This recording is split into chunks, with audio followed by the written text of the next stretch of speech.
tive que cortar aqui.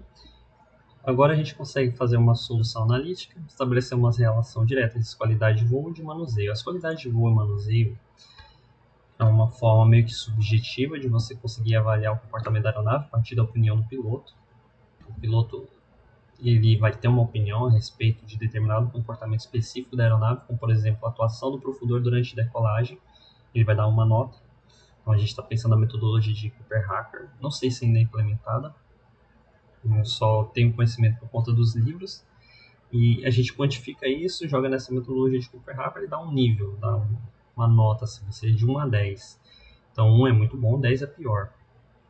Na qualidade de manuseio, você vai pegar aquela nota, 2 para uma dada condição muito específica. É bem específico mesmo. Então, é o leme atuando, por exemplo, durante a aterrissagem de efeito cruzado, com a velocidade tal, com carga X, com velocidade Y, e dá uma opinião a respeito dessa condição toda. É muito importante que você deixe isso bem alinhado. Quanto mais restrito não é o comportamento da aeronave durante a decolagem, mais restrito mesmo. Quanto mais específico você pode ser, não é? De forma qual seria a forma errada? O comportamento da aeronave durante a decolagem. Me dá uma nota aí, piloto. Aí, dá 10. Não. Correto é comportamento do profundor durante a decolagem para uma dada condição de vento, sem vento. Você tem que descrever isso, como se você pegasse aquela modelagem matemática para o dimensionamento da sua superfície de controle, pegasse todas aquelas condições, a descrevesse e pedisse para que o piloto opinasse a respeito daquilo. Lembre que o piloto, o que eu aprendi no aerodesign sobre essa questão de manuseio e opinião dele, ele tende a fazer as coisas da forma que vai ser mais fácil para ele. Não é fácil, mas ele quer fazer o avião voar. Então ele vai usar uma gama de ferramentas que estão relacionadas à experiência dele, que talvez nem ele consiga mapear, ou a própria aeronave, tem alguma ferramenta que viabilize ali, facilite a decolagem. Você tem que ser específico para ele. O ponto de descrever, olha, 20 graus de deflexão de profundor para baixo num dado instante X. Eu quero que você dê uma opinião, sua opinião a respeito dessa atuação com essa velocidade naquele momento durante a decolagem. Você consegue fazer uma avaliação do comportamento da qualidade de manuseio da aeronave muito mais adequada. Tenha muito em mente assim, relação daquilo que você usou para dimensionar, da condição do teu modelo matemático de dimensionamento, com aquilo que é reproduzido na realidade. Portanto, o piloto ele pode enviesar a descrição exata do comportamento natural da tua aeronave. Eu isolei para uma condição de dimensionamento, que é relacionada ao profundor, porém isso também tem que ser aplicado nessa estabilidade dinâmica, que é mais difícil. Pelo menos eu acho. Tem que usar os sistemas embarcados ali para você conseguir mapear a velocidade, angulação, deflexão da superfície de controle em uma dada condição. Mas sem em mente esse enviesamento.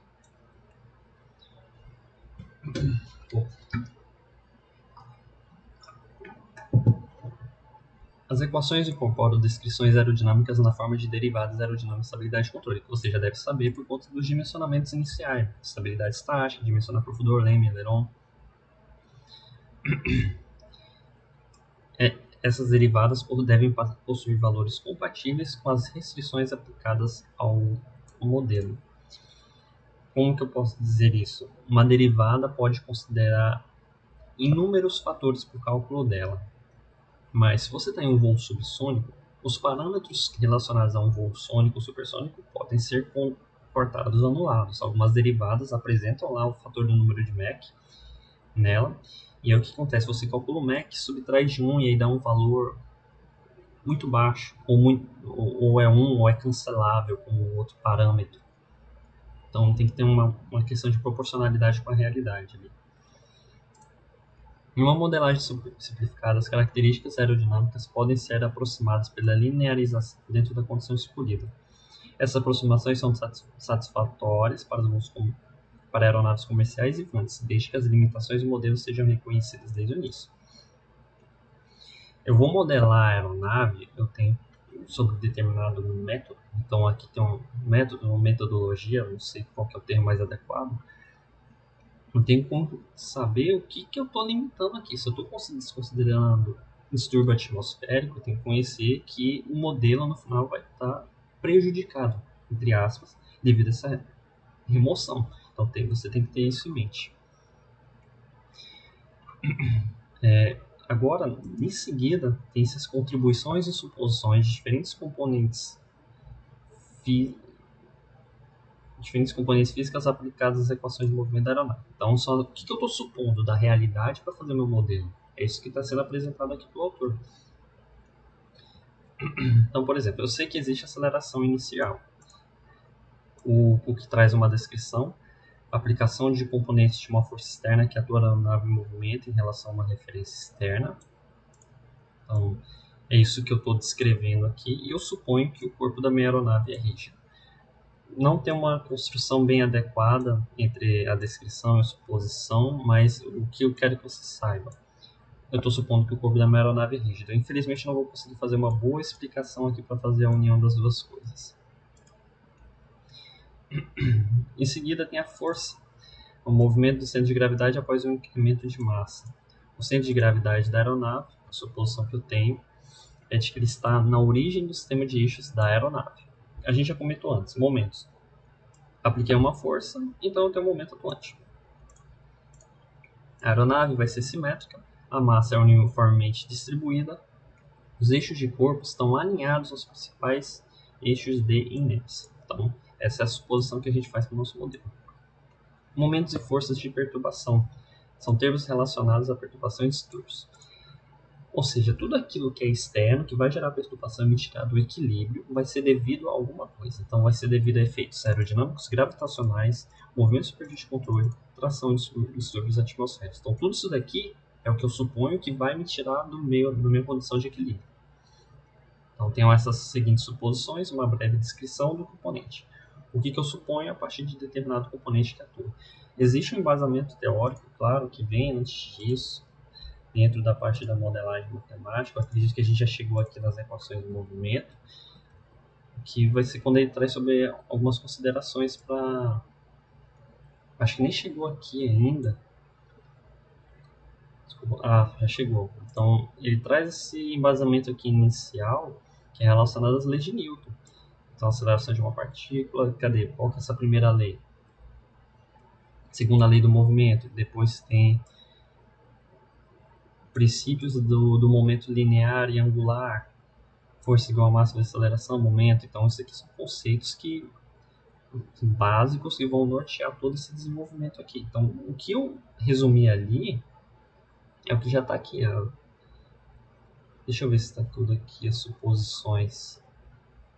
As equações de momento generalizado. Não, acho que veio antes, eu devo ter me equivocado. Acho que tem outro momento aqui que ele vai trazer todas as suposições. Não.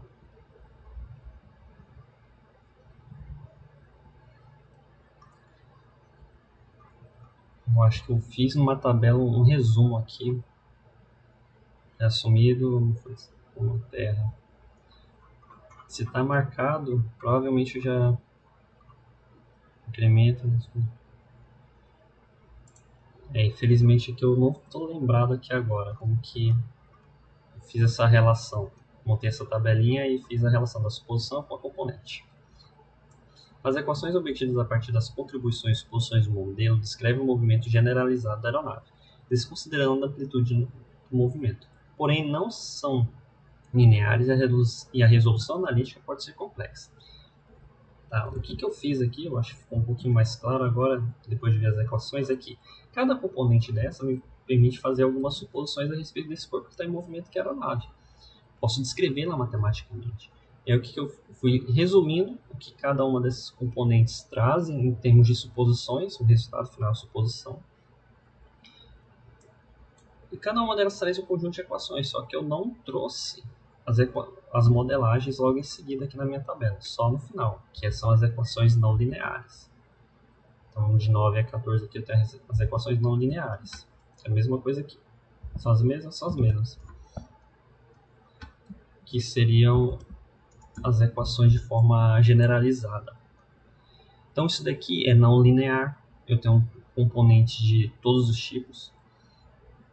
Eu acho que aqui é gravitacional.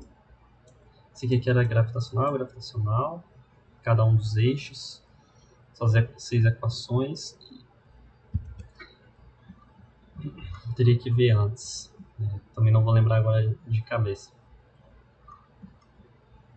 Equação não lineares, eu acho que não tem mais o que eu possa comentar aqui para me aprofundar, mas essa é a modelagem generalizada que você colocaria no simulador de voo e não sei como integraria isso para ter a resposta mais fiel possível à realidade. Só que, conforme eu comentei anteriormente, a gente perde aquela visibilidade funcional. E antes da gente chegar aqui na linearização, eu vou cortar. Mas o que eu quero que você extraia dessa aula aqui são as suposições. Você não precisa saber essas equações aqui, só o que vai ser chegar no final. Essas suposições são muito importantes. A questão de você saber o que é um voo trimado e um voo perturbado. As notações aqui, já se familiarizar com elas, são importantes também.